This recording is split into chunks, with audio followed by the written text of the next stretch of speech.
What is the New World Order? Since Bush the Elder made his speech at the United Nations back in September of 1990 talking about the New World Order, I think I've become confused about what's actually going on in the world. The New World Order is a more palatable name for the Anglo-American world empire. It's the planetary domination of London, New York, Washington over the rest of the world. It's hard to get people to join that or think they have a part in it if you call it the Anglo-American world empire. If you call it the New World Order, then people in India or someplace like that or the European Union might think, well, there's something in that for us too. But that's not what it is. It's the Anglo-American New World Order. It's really the old world order. The New World Order is the old world order. I mean, it's just the names have changed, the appearances have changed, but the concept hasn't changed. The New World Order is really an old world order that dates back to ancient Egypt. The New World Order is a worldwide conspiracy. Its main purpose is to set up one world government, ruling all the countries and enslave humanity to the fullest using technology. Total dictatorship. They openly admit that they want a New World Order, but their description of the New World Order is to make the world better. The final steps of the New World Order are being fulfilled as we speak. One of the final steps on their agenda is to form all the countries into unions, then connect all the unions into one world economy. That is why so many different politicians, including Harper, is trying to convince populations for one world government. They are using our recession as a tool to try to submit the population for their one world government.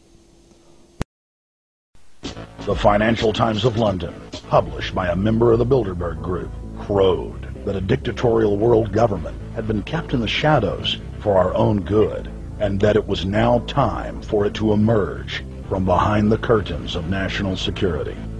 All these new challenges are bringing together about the biggest restructuring we have ever seen, not just of the global economy, but of the global order as a whole. But the burdens of global citizenship continue to bind us together.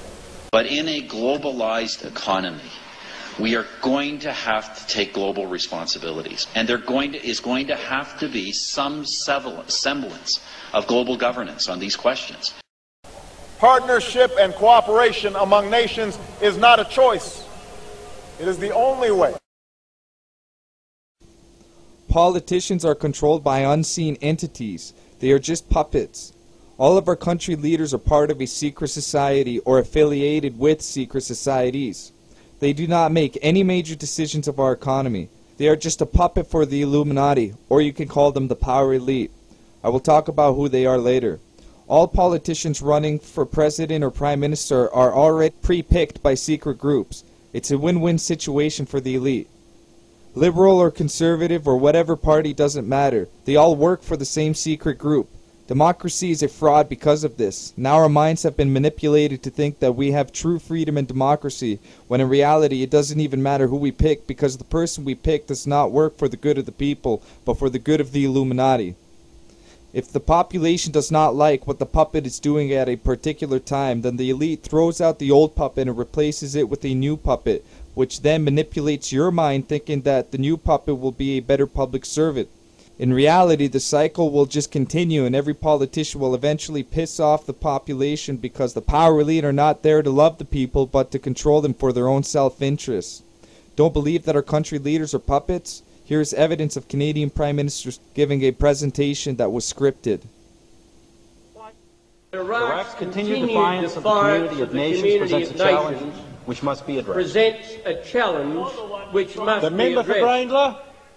It is inherently dangerous to allow a country such as Iraq to retain weapons of mass destruction, particularly in the light of its past aggressive behaviour. If the world community fails to disarm Iraq, we fear that other rogue states will be encouraged to believe that they too can have these weapons, these most deadly of weapons, to systematically defy international resolutions, and that the world will do nothing to stop them. That is the ultimate nightmare, Mr. Speaker, which the world must take decisive and effective steps to prevent. Possession of chemical, biological, or nuclear weapons by terrorists would constitute a... Rumors have been said that the Illuminati want the New World Order established by December 2012. Here is a clip on how the world would look like if the New World Order would be established.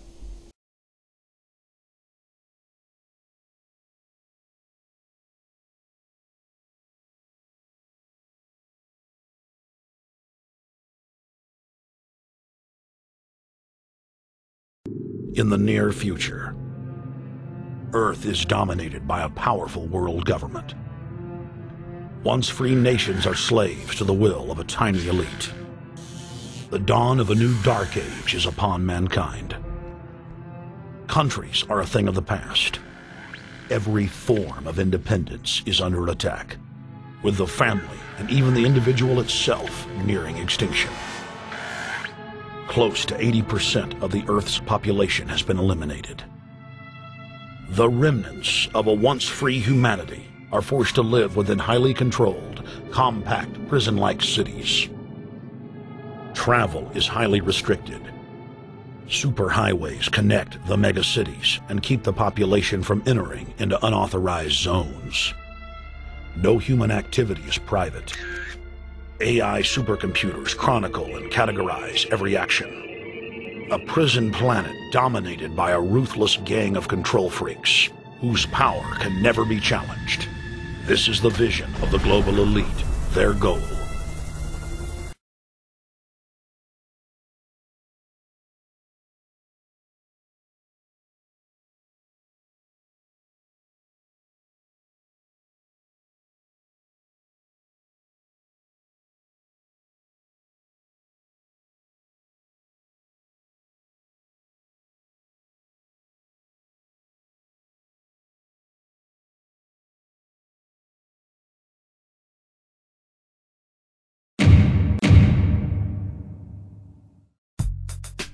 Chips.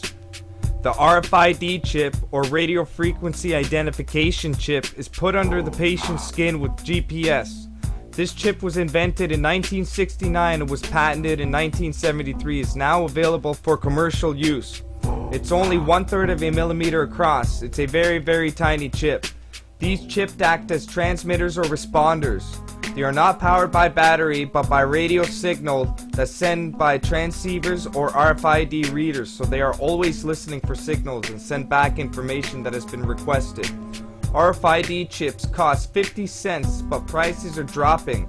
Once the price drops, RFID chips will be in everything that costs more than $1. They are already putting them in passports and even clothes. People have already been manipulated to put these RFID chips in their bodies. The appealing reason for doing it was simple convenience in my life, that if I had this RFID tag, I could start replacing my door locks for electric door locks, I could stop typing my password at the computer, and I would be able to modify custom electronics I build to allow secure access where only I can wipe my hand to activate. All right, so this is a step above fingerprint technology, right? They already put subliminal messages in commercials.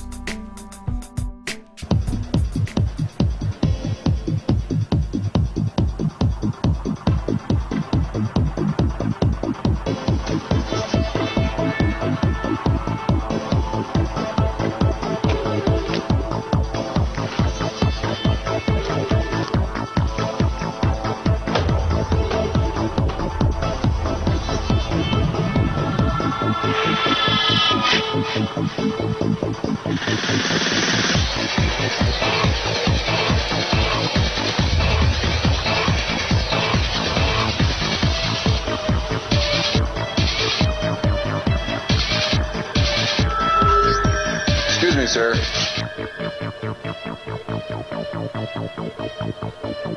Forgot your receipt. Checkout lines. Who needs them? Have a nice day. This is the future of e-business. The Mason Eye chip. My friends contacted me that the Masons were advertising at a fair in Ontario to convince parents to put Mason Eye chips on their children. Not in the bodies, but on them. The Masons call it the Mason Eye chip kit. They say it's for children's protection in case something happens to them. In this kit, the parent is to provide them with fingerprints, digital photograph, brief recorded interview on VHS or DVD, the show